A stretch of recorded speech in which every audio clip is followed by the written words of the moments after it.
Semiconductor को लेकर प्रधानमंत्री नरेंद्र मोदी ने बड़ा ऐलान किया है और बताया है कि इस साल भारत की पहले made in India chip market में आ जाएगी।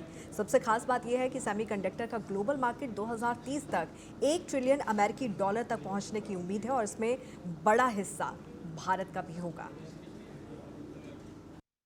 मिशन मोड में सेमीकंडक्टर के काम को आगे बढ़ा है। 6 अलग अलग सेमीकंडक्टर के यूनिट्स जमीन पर उतर रहे हैं। 4 नए यूनिट्स को हमने ऑलरेडी हरी झंडी दिखा दी है, ग्रीन सिग्नल दे दिया है। और देशवासियों और मेरे खास करके नौजवानों और विश्व भर में भारत की टेक्नोलॉजी की ताकत को समझने वाले लोगों को भी कहना चाहूंगा, इसी वर्ष के अंत तक मेड इन इंडिया भारत की बनी हुई, भारत में बनी हुई, भारत के लोगों द्वारा बनी हुई मेड इन इंडिया चिप्स बाजार में आ जाएगी।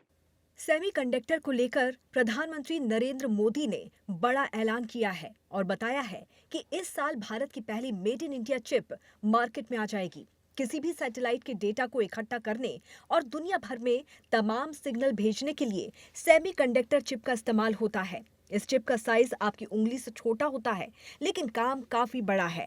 हर चिप में लाखों करोड़ों नैनो स्विच होते हैं, जिन्हें ट्रांजिस्टर कहा जाता है।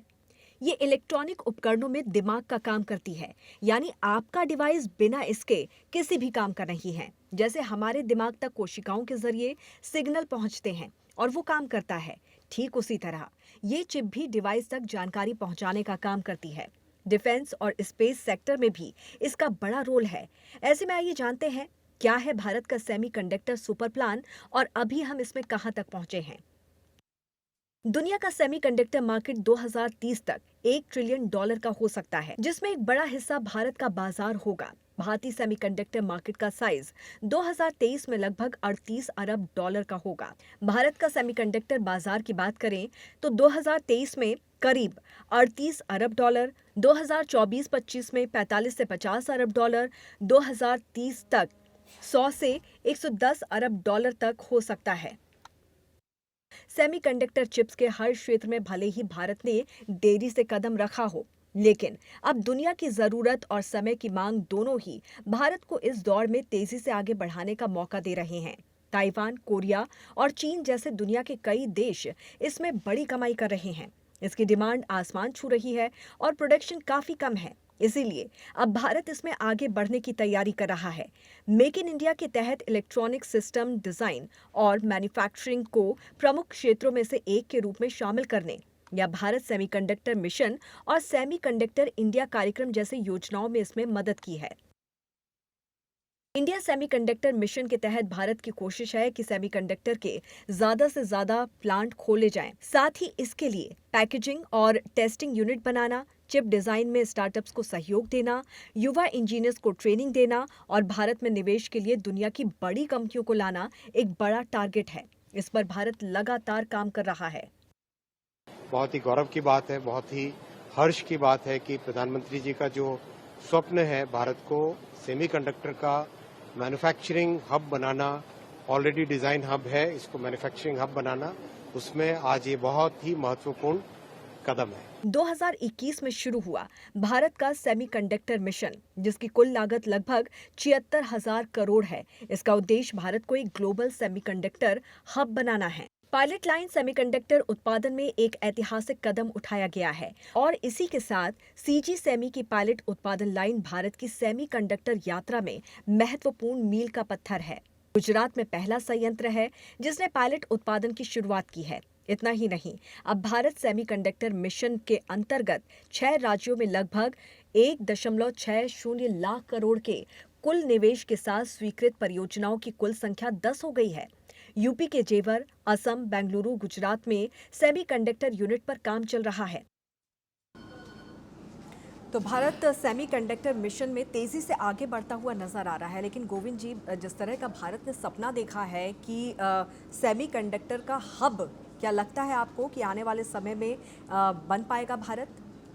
बिल्कुल अंकिता जी, जिस तरह से प्रधानमंत्री नरेंद्र मोदी ने बात कही है, सबने आपने हम लोगों ने देखा है, तो इसमें आधुनिकता की ओर बढ़ने के में कोई भी कोताही नहीं है और सरकार की ओर से भी और भारत की जो शक्तियां हैं उसके तरफ से भी दोनों समय जो अनुराष्ट्रीय संबंध इसको कह सकते हैं वैसा है और दोनों के लिए ज़रूरी है, क्योंकि विश्व में के साथ अगर आप कदम ताल करना चाहेंगे तो भारत को आधुनिकता की एक चरम सीमा के पार करना पड़ेगा और सेमीकंडक्टर के बिना इसकी नींव जो डाला गया है उसकी कल्पना आप नहीं कर सकती हैं।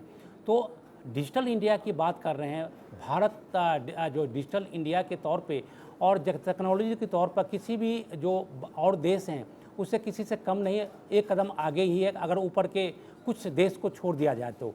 और अगर आप जो सेमीकंडक्टर है और उसका जो हम उद्घाटन आज कर रहे हैं, जो लक्ष्य रखा गया है जो 2030 तक का, जैसे हम लोग आपने देखा कि 100 से 110 अरब डॉलर तक का हमारा बाज़ार हो जाएगा, तो इसमें फ़ायदा कितना होगा आप समझ सकती हैं, क्योंकि इससे फ़ायदा सिर्फ हमें जो 3 ट्रिलियन का जो हम लोगों ने कहा है, जो हम अगले आने वाले समय में इतने अर्थव्यवस्था हमारी बन जाएगी, कैसे बनेगी? इसी के द्वारा हमें बनेगी, क्योंकि हम सस्ते चिप बनाएंगे और पूरे विश्व में इसको बेचेंगे। साथ साथ अपनी जो घरेलू जो हमारी खपत होगी उस पर हमारे काम होंगे, लेकिन इसका हम निर्यात भी करेंगे दूसरे देश से, ऐसे देशों के पास में जिनके पास में अभी एक दूर की एक कौड़ी की तरह समान है, लेकिन भारत अब इस दिशा में बढ़ चुका है।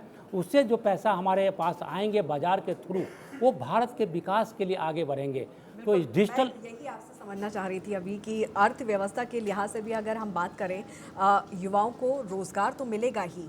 जो युवा विदेशों में जाते थे अब उनको बाहर जाने की ज़रूरत भी नहीं पड़ेगी, लेकिन अर्थव्यवस्था के तौर पर अगर देखें तो कितना फ़ायदा इसका भारत को मिलेगा? बिल्कुल, देखिए अंकिता जी, अर्थव्यवस्था के हिसाब से अगर देखें तो अभी हम जो यही कहा जा रहा है कि 5वें चौथे नंबर पर हम चल रहे हैं, जो कि बड़ी बात है। अभी भी हम किसी से कम नहीं है। ऊपर के अगर देखें, दूसरे देशों को देखें तो उनकी जो अर्थव्यवस्था बहुत पहले से फली फूली हुई है, लेकिन भारत की इतनी बड़ी जनसंख्या के साथ जो भारत के जो इकोसिस्टम है अगर उस पर ध्यान दें तो भारत अभी भी काफ़ी आगे, बहुत देशों से आगे बढ़ा है। ऐसे में अब पहले के हिसाब से अगर हम पिछले 30-40 साल पीछे जाएं, तब से भारत में सुधार होना शुरू हुआ और कदम दर कदम उसको सुधार आगे बढ़ता चला गया। अब स्थिति ये आ गई है कि हम सेमीकंडक्टर का स्वदेशी रूप में उसका वर्जन तैयार कर रहे हैं और इसमें हमें सिर्फ अपने ही कंपनी नहीं, विदेश की बहुत सारी ऐसी कंपनियां हैं जो भारत में आकर हमारे साथ उनका उद्योग लगा रहे हैं और यहाँ पर उत्पादन बढ़ाएंगे। भारत की ओर से सबसे पहले तो भेल का ही नाम आता है जो आगे बढ़ चुके हैं। इसके बाद आप देख सकती हैं कि डिक्सन टेक्नोलॉजी और टाटा एलेक्सी, साथ साथ वेदांता इसमें बहुत पहले से ही औद्योगिक तौर पे इस काम करता आ रहा है। आप देख सकती हैं कि जो खनन मामले हैं उसमें सारी, तो उनके पास पहले से इनकी काफ़ी इनको सूझबूझ है। तो ये 5 कंपनियां अभी भारत की तरफ से इसके आगे बढ़ा रहे हैं और साथ साथ में 5 और कंपनियां जो विदेशी कंपनी हैं जो MNC के तौर पर यहाँ आ गई है। तो सारी कंपनियां अगर मिलकर इस दिशा में काम करेंगी तो अंदाज़ा लगा सकती हैं कि रोज़गार का क्या स्थिति होगी। आपने सही कहा है, जो विदेश हमारे लोग चले जाते हैं, हमारा युवा शक्ति चली जाती है, पढ़ लिख के IIT चाहे एम्स सब कुछ करके यहाँ से कमाने के लिए चले जाते हैं। अगर उनकी सुविधा यहीं पर मिल जाएगी, उनकी सारी परिस्थिति को ढंग से जीने के लिए उनको अगर यहाँ पैसे मिल जाएंगे तो विदेश क्यों जाएंगे? तो अगर ये पैसे बचते हैं तो जैसे पहले भी हम लोगों ने बात कही है कि भारत के बहुत सारे ऐसे क्षेत्र हैं जहाँ पर हमें विकास करने की ज़रूरत है। स्वास्थ्य को लीजिए, रोजगार को लीजिए, आप शिक्षा को लीजिए, इंफ्रास्ट्रक्चर को दीजिए, सारे पैसे बचेंगे तो हम इसमें विकास करेंगे। इसके थ्रू सेमीकंडक्टर को बाहर में निर्यात करके उससे जो पैसे विदेशी फंड आएंगे उसके थ्रू हम भारत के जो अंदरूनी जो हमारी शक्तियां हैं, जो अंदरूनी दिखते हैं, उसको दुरुस्त करेंगे। भारत एक विकसित देश होगा। जिस तेजी से भारत इस दिशा में आगे बढ़ता हुआ नजर आ रहा है, वो दिन भी दूर नहीं है जब चिप्स के मार्केट में भारत एक चैंपियन बनकर उभरेगा और इसका भारत को बहुत ज़्यादा फायदा यहाँ पर मिलता हुआ नजर आएगा। बहुत बहुत शुक्रिया गोविंद जी इस चर्चा में शामिल होने के लिए और जो महत्वपूर्ण जानकारियाँ आपने साझा की हैं उसके लिए बहुत बहुत धन्यवाद। और इसी के साथ हमारी खास पेशकश में इतना ही। जुड़े रहिए TNP न्यूज़ के साथ। नमस्कार।